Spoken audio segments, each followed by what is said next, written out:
From bizarre casting mix-ups to voice actors who doubled as Disney legends, the 1989 martial arts classic hides some truly outrageous secrets behind its iconic splits and roundhouse kicks. What you thought was a straightforward revenge tale actually involved racist producers, elaborate makeup transformations, and training methods so extreme they were based on real-life dog attacks. Here are 15 weird facts you didn't know about Kickboxer. Fact 1. Winnie the Pooh voiced the villain. One of the most unexpected voice acting secrets in Kickboxer involves a man whose warm, honey-sweet voice has comforted millions of children around the world. Jim Cummings, the legendary voice actor who has brought Winnie the Pooh to life since 1988, provided uncredited voice work for several characters in this gritty martial arts film, including the menacing crime boss Freddie Lee. Cummings was already establishing himself as one of the most versatile voice actors in Hollywood when Kickboxer was being produced in 1988 and 89. While audiences knew him primarily for his gentle portrayal of the beloved bear from the 100-Acre Wood, Cummings was simultaneously building an impressive resume of villain voices and character work across multiple studios. His deep, gravelly, natural-speaking voice was perfect for dubbing the intimidating Thai gangster Freddie Lee, who serves as Tong Po's boss and manager in the film. The voice dubbing work went completely uncredited, meaning that for over 3 decades, fans had no idea that the same man who voiced their childhood favorite was also delivering threatening lines to Jean-Claude Van Damme's character. Cummings would go on to voice the Tasmanian Devil starting in 1991, Darkwing Duck from 1991 to 92, and eventually take over as Tigger in 2000, adding even more iconic characters to his already impressive collection. What makes this casting choice even more surreal is the contrast between Cummings' most famous roles and the content of Kickboxer. While Pooh Bear teaches lessons about friendship and sharing honey, Freddie Lee orchestrates brutal underground fights and intimidates local shopkeepers. The same vocal cords that delivered gentle wisdom about bother and fluff were also used to create one of the film's most sinister antagonists.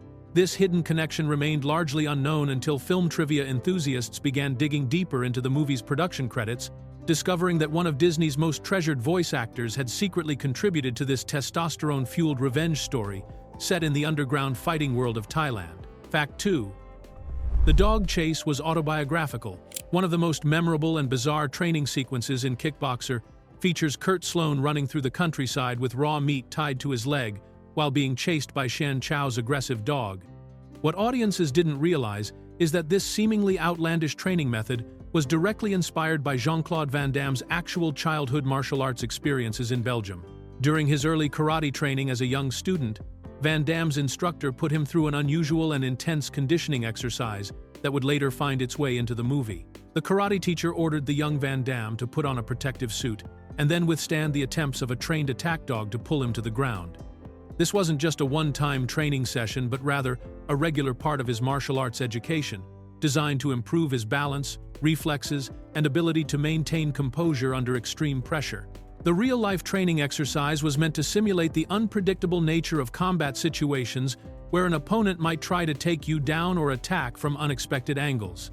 By learning to stay upright and maintain his fighting stance while a powerful dog was actively trying to knock him over, Van Damme developed the kind of physical and mental toughness that would later serve him in both his competitive martial arts career and his action movie roles. When Van Damme co-wrote the screenplay for Kickboxer, he drew directly from this personal experience to create the memorable scene where his character Kurt must learn to run faster and develop better reflexes. The movie version transforms the dog attack training into a chase sequence, but the core concept of using an aggressive canine to push a martial artist beyond their comfort zone remained intact. This detail shows how Van Damme's real martial arts background influenced many of the training sequences throughout the film, blending authentic experiences with cinematic storytelling. Fact 3. Tong Po is credited as himself.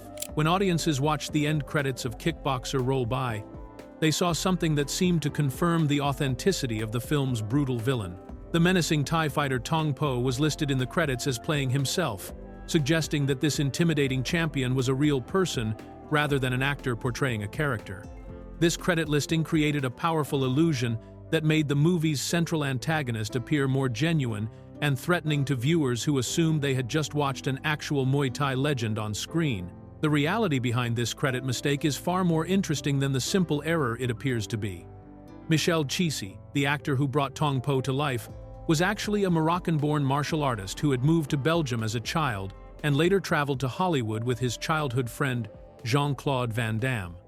Chisi had trained in the same Shotokan karate dojo as Van Damme when they were growing up in Brussels, and the two had maintained their friendship throughout their journey to become action movie stars in America.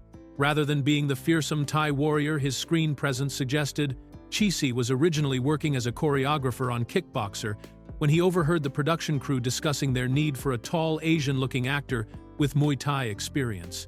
Having studied the martial art years earlier in Thailand, Chisi volunteered for the role and was transformed through makeup and prosthetics to create the iconic villain appearance that would terrify audiences. The mistaken credit listing as Tong Po playing himself persisted through all the film's releases and sequels, creating a lasting myth about the character's authenticity. Chisi would go on to reprise the Tong Po role in Kickboxer 2. The road back in 1991, but the original credit error helped establish one of action cinema's most memorable villains as seemingly more real than fiction. Fact 4.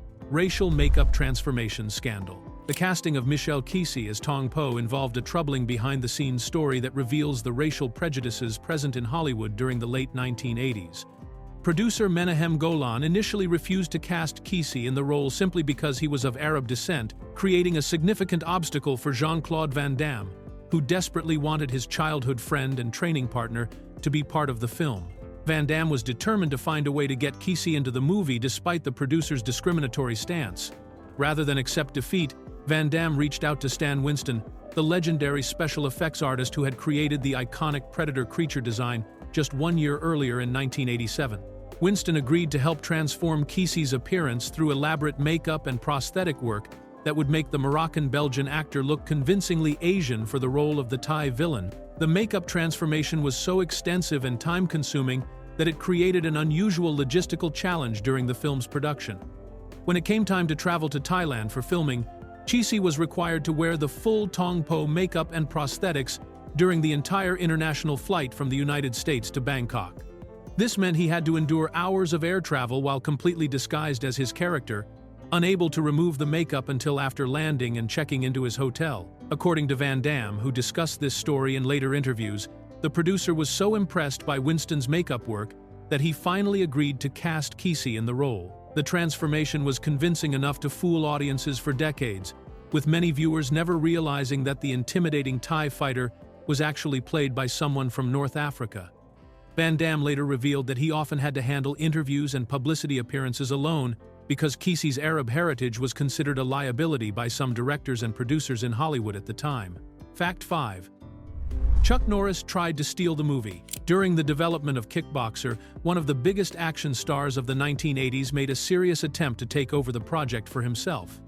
Chuck Norris, who was already a major name in martial arts cinema thanks to films like Missing in Action and The Delta Force, approached producer Menahem Golan with an offer to purchase the film rights to Kickboxer outright so he could star in the movie instead of Jean-Claude Van Damme.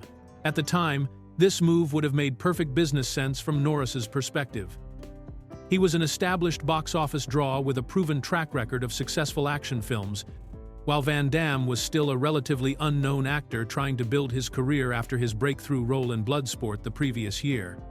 Norris had already worked extensively with Golan's Cannon Films Company, starring in multiple pictures including Code of Silence and Firewalker, which gave him a strong business relationship with the producer. However, Golan refused to sell the rights to Norris, despite what was likely a substantial financial offer. The producer had specifically acquired the Kickboxer project as a starring vehicle for Van Damme, viewing it as the perfect follow-up to help establish the Belgian martial artist as a major action star. Golan had discovered Van Damme when the future star performed an impromptu roundhouse kick demonstration while working as a waiter, and the producer was committed to developing Van Damme's career through carefully chosen roles. This decision proved to be incredibly shrewd from a business standpoint. While Chuck Norris was already an established star, Van Damme represented fresh blood in the martial arts genre and brought a different fighting style and screen presence that helped differentiate Kickboxer from other films in the market. The movie went on to become a massive success, grossing $50 million worldwide, and launching Van Damme into action movie stardom, proving that Golan's faith in his chosen leading man was well-founded. Fact 6. The champion's belt was fake. One of the most authentic aspects of Kickboxer's casting was also one of its most deceptive visual elements. Dennis Alexio, who played Eric Sloan, the American kickboxing champion who gets brutally defeated by Tong Po, was not just an actor pretending to be a fighter, but an actual world champion kickboxer, with an impressive 70 wins and only 2 losses during his professional career. The title that his character claims to hold in the movie, the International Sport Karate Association Heavyweight Championship, was a real championship that Alexio had genuinely won during his fighting career. This attention to casting authenticity made Alexio's performance particularly convincing, since he was essentially playing a version of himself as a successful American martial artist competing internationally. His real-world experience as a champion fighter brought genuine credibility to the role and helped ground the movie's more fantastical elements in actual martial arts expertise. Alexio had competed at the highest levels of professional kickboxing and understood the physical and mental demands of championship-level competition. However, despite this commitment to authentic casting, the movie makers took a puzzling shortcut when it came to the visual representation of Alexio's championship status. The championship belt that Eric Sloan wears and defends in the film bears no resemblance whatsoever to the actual International Sport Karate Association Heavyweight Championship belt that Alexio had earned in real life. Instead of using the genuine article or creating an accurate replica, the prop department designed a completely fictional belt that looked nothing like the real championship hardware. This decision seems particularly strange, given that they had cast an actual champion who presumably had access to the real belt or detailed knowledge of what it should look like. The fake belt used in the movie was generic and lacked the specific design elements and craftsmanship that distinguished the authentic International Sport Karate Association Championship, creating an odd disconnect between the film's commitment to casting authenticity and its approach to visual props. Fact 7. Van Damme got his break while serving soup. The story of how Jean-Claude Van Damme landed his breakthrough Hollywood contract reads like something out of a movie itself, involving a perfectly timed martial arts demonstration in the middle of a busy restaurant shift. Van Damme had moved to the United States in the early 1980s with dreams of becoming an action star. But like many aspiring actors, he was working as a waiter to pay the bills while auditioning for roles and trying to make connections in the entertainment industry. One day, while working his restaurant shift, Van Damme spotted producer Menahem Golan dining at one of his tables. Golan was already a major figure in action cinema, running Cannon Films and producing movies starring Chuck Norris, Charles Bronson, and other big names in the genre. Recognizing this as a once-in-a-lifetime opportunity, Van Damme decided to make an impression that Golan would never forget, even if it meant risking his job in the process. Without warning or explanation, Van Damme performed a perfect roundhouse kick demonstration right there in the middle of the restaurant dining room while he was still carrying a bowl of soup. The most impressive part of this impromptu audition was that Van Damme managed to execute the complex martial arts move without spilling a single drop from the bowl he was holding, showing not just his physical skills but also his precision and control under pressure. Golan was so impressed by this unexpected display of martial arts prowess and showmanship that he invited Van Damme to come in for an official audition. During that formal meeting, Van Damme performed his famous split while balancing between 2 chairs, though this trick initially failed to impress the producer. However, when Golan discovered that Van Damme had recently worked on Predator with Arnold Schwarzenegger, he became interested enough to offer the Belgian martial artist a 3-movie contract with Cannon Films, which included Kickboxer as one of the starring vehicles. Fact 8. The villain-inspired Mortal Kombat. Michel Kisi's intimidating portrayal of Tong Po in Kickboxer had a lasting impact that extended far beyond the movie theater and into the world of video games. The visual design and menacing presence that Kisi brought to the character served as direct inspiration for one of the most iconic villains in fighting game history. Goro, the 4-armed champion from the original Mortal Kombat arcade game, released in 1992. The connection between Tong Po and Goro goes beyond simple coincidence, as the creators of Mortal Kombat specifically looked to Kickboxer when designing their brutal tournament fighter. Goro was conceived as the reigning champion of the Mortal Kombat tournament, a nearly unbeatable boss character who served as the primary antagonist that players had to overcome to progress in the game. Just like Tong Po in the movie, Goro was portrayed as a merciless fighter who dominated his opponents through sheer physical power and intimidating presence rather than technical skill or sportsmanship. The visual similarities between the two characters are striking when you consider their role as ultimate fighting champions. Both Tong Po and Goro were designed to appear as physically imposing monsters rather than human competitors, with exaggerated muscular builds and facial features that emphasize their savage nature. Tong Po's makeup and prosthetics gave him an almost inhuman appearance that made him seem more like a creature than a person, which directly influenced how the Mortal Kombat team approached Goro's design as a four-armed beast. This cross-media influence demonstrates how Kickboxer's impact reached beyond just martial arts cinema and helped shape the fighting game genre during its formative years. The success of Tong Po as a memorable villain showed game developers that audiences responded to antagonists who were portrayed as nearly mythical figures rather than simply skilled human opponents, leading to the creation of one of gaming's most recognizable boss characters. Fact 9. Van Damme choreographed while acting. Jean-Claude Van Damme took on an unusually demanding workload during the production of Kickboxer, wearing multiple hats that would typically be handled by separate crew members on a major motion picture. While starring as the lead character Kurt Sloan, Van Damme simultaneously served as the director and choreographer for all of the film's fight sequences, essentially functioning as his own stunt coordinator throughout the entire production process. This level of creative control was relatively rare for an actor, especially one who was still establishing himself as a leading man in Hollywood at the time. Van Damme's hands-on approach meant that he was responsible not only for delivering his own performance in front of the camera, but also for designing and staging every martial arts sequence in the movie. He had to plan out the timing, positioning, and execution of each fight scene while also ensuring that his own moves looked convincing and dramatic from multiple camera angles. The dual responsibility created a unique challenge during filming, as Van Damme would often have to step out of character to direct the other actors and stunt performers, then immediately return to his role as Kurt Sloan for the actual shooting of each scene. This process required him to maintain both an artistic vision for how each fight should unfold, and a technical understanding of how to make the action look realistic and exciting on screen. Van Damme's background as a competitive martial artist proved essential for handling these multiple roles effectively. His years of training in karate, kickboxing, and other fighting disciplines gave him the expertise needed to create authentic-looking combat sequences that showcased proper technique while still delivering the entertainment value that audiences expected. The fight choreography in Kickboxer reflects Van Damme's personal martial arts philosophy and fighting style, making the action sequences feel more personal and distinctive than they might have under a separate fight coordinator who didn't share his specific background and approach to combat. Fact 10. The film has never been released uncut.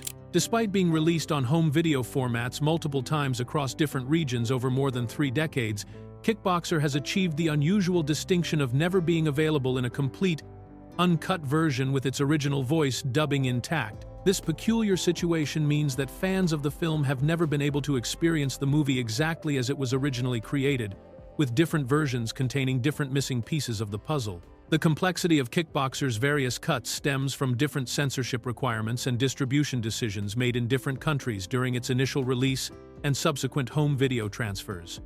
The United Kingdom's VHS release from Forefront Video contained the original voice dubs that many fans consider more authentic and realistic, particularly Dennis Alexio's natural voice as Eric Sloan, but this version was heavily censored by the British Board of Film Classification, losing 1 minute and 18 seconds of violent content, including ear-slapping scenes and portions of the final fight. Meanwhile, the Australian Palace VHS release, classified as rated, became known as the most complete version of the film ever officially released. But even this supposedly complete edition was missing several brief scenes due to print damage during the transfer process. The American DVD and Blu-ray releases restored some violence that had been cut from other regions, but featured different voice dubbing that replaced the original actors' voices, creating an entirely different viewing experience. The full uncut international version supposedly runs 98 minutes and 54 seconds in PAL format, or 103 minutes and 1 second in NTSC format, but this complete version has never been commercially available to consumers. Various releases have included different combinations of extended hospital scenes, longer training montages, additional strip club footage, and alternate dialogue, But no single release has ever combined all of these elements together with the original voice work to create the definitive version that film preservationists believe once existed. Fact 11. Most Thai characters weren't Thai. Despite being set in Thailand and featuring numerous characters who were supposed to be local Thai people, Kickboxer's casting choices created an interesting geographical mix that had little to do with the film's actual location. Most of the actors playing named Thai characters were actually from Hong Kong rather than Thailand, reflecting the practical realities of international film production during the late 1980s, when finding experienced Asian actors often meant looking beyond the specific country where a story was set. The most notable example of this casting approach was Rochelle Ashana, who played Miley, the romantic interest and niece of the wise master Xian Chow. Miley was supposed to be a native Thai woman living in a rural village, but Ashana was actually Filipino-American, bringing a completely different cultural background to the role. Her casting demonstrates how Hollywood productions of this era often treated Asian ethnicities as interchangeable, prioritizing acting ability and availability over cultural authenticity. Dennis Chan, who played the crucial role of Xian Chow, the master trainer who teaches Van Damme's character the art of Muay Thai, was another Hong Kong actor rather than a Thai martial arts expert. Chan had established himself as a reliable character actor in Hong Kong cinema before taking on this important supporting role, but his background had no connection to the traditional Thai fighting techniques that his character was supposed to represent. This casting pattern extended throughout the film's supporting roles, with actors Ka Ting Lee as villain Freddie Lee and Richard Fu as Tao Lu also coming from Hong Kong rather than Thailand. The decision to cast primarily Hong Kong actors for Thai roles was likely driven by practical considerations such as their experience working in international productions, their availability during the filming schedule, and their existing relationships with the production team. But it created a film where the supposed Thai characters were actually representing a blend of different Asian cultures and backgrounds. Fact 12. It was a $50 million mega hit. Kickboxer became one of the most profitable films of 1989 by achieving massive financial success through a combination of smart budgeting and strategic release timing that turned a modest martial arts movie into a worldwide phenomenon. The film was produced for just $2.7 million, an extremely modest budget even by late 80s standards, but managed to gross $50 million in worldwide box office receipts, creating a profit margin that most major studios could only dream of achieving. The success was made even more impressive by Canon Films' decision to release the movie during the traditionally slow weekend immediately following Labor Day, a time period that major studios typically avoid because audiences are getting back into their school and work routines after summer vacation. This post-Labor Day release strategy was considered risky because it meant competing for audience attention during a period when most people were focused on returning to their normal schedules rather than going to movie theaters. However, this unconventional timing actually worked in Kickboxer's favor by avoiding direct competition with big-budget studio releases that were scheduled for more popular weekends.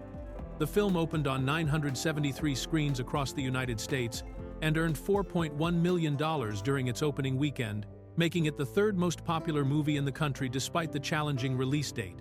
The lack of major competition allowed Kickboxer to dominate its target audience of action movie fans without having to compete against blockbuster films with much larger marketing budgets. The international success of the film was equally impressive, with strong performance in European and Asian markets helping to push the total worldwide gross to the $50 million mark. This level of financial success established Van Damme as a bankable action star and proved that audiences had a strong appetite for martial arts cinema, leading to numerous sequels and similar films throughout the 1990s. Fact 13. The dance scene became legend. One of the most unexpectedly memorable moments in Kickboxer features Jean-Claude Van Damme's character Kurt getting drunk and breaking into an impromptu dance routine in a village bar, a scene that became so iconic it transcended the movie itself to become a piece of internet culture and meme history. The sequence shows Van Damme wearing a black tank top and khakis, grooving enthusiastically to the song "Feeling So Good Today" by Bo Williams, while surrounded by local patrons who watch his bizarre performance before the scene transitions into a bar fight where Kurt takes on multiple opponents. What made this scene particularly memorable was how it perfectly captured Van Damme's unique screen persona, combining his serious martial arts skills with an almost childlike enthusiasm and willingness to look completely ridiculous on camera. The dancing itself was genuinely enthusiastic and unself-conscious, with Van Damme throwing himself into the performance with the same intensity he brought to his fight scenes, creating a moment that was simultaneously funny, endearing, and slightly surreal. The lasting cultural impact of this scene became clear 26 years later when Van Damme appeared on Conan O'Brien's late-night talk show in 2015 to promote the upcoming Kickboxer reboot. During the interview, O'Brien played a clip of the original dancing scene and then challenged the 54-year-old Van Damme to recreate his moves from the original film. Without hesitation, Van Damme stood up and performed an enthusiastic recreation of his famous dance routine right there on the talk show stage, proving that he could still deliver the same energetic performance that had made the scene famous decades earlier. The fact that Van Damme was not only willing but eager to recreate this admittedly silly moment from his past demonstrated both his good humor about his own career and his understanding of what fans found most entertaining about his early films, showing that the dance scene had become an integral part of his legacy as an action star. Fact 14. Roger Corman called out Van Damme. After Kickboxer became a surprise hit, legendary B-movie producer Roger Corman made a shocking public challenge that questioned the authenticity of Jean-Claude Van Damme's martial arts credentials. Corman, who had built his career producing low-budget exploitation films and discovering future Hollywood stars, announced that he was organizing a $100,000 winner-take-all kickboxing match between Van Damme and world champion Don the Dragon Wilson, because he suspected that Van Damme's fighting background was completely fabricated for his movie career. This challenge represented a significant accusation from one of Hollywood's most experienced action movie producers, suggesting that Van Damme was essentially a fraud who had convinced audiences he was a legitimate martial artist when he was actually just an actor with good choreography and camera work. Corman's suspicion reflected a broader skepticism within the entertainment industry about whether action movie stars could actually perform the fighting skills they displayed on screen, or if their abilities were simply the result of movie magic and stunt work. Don Wilson, who would have been Van Damme's opponent in this proposed match, was a genuine world champion kickboxer with an impressive professional record and legitimate credentials in multiple martial arts disciplines.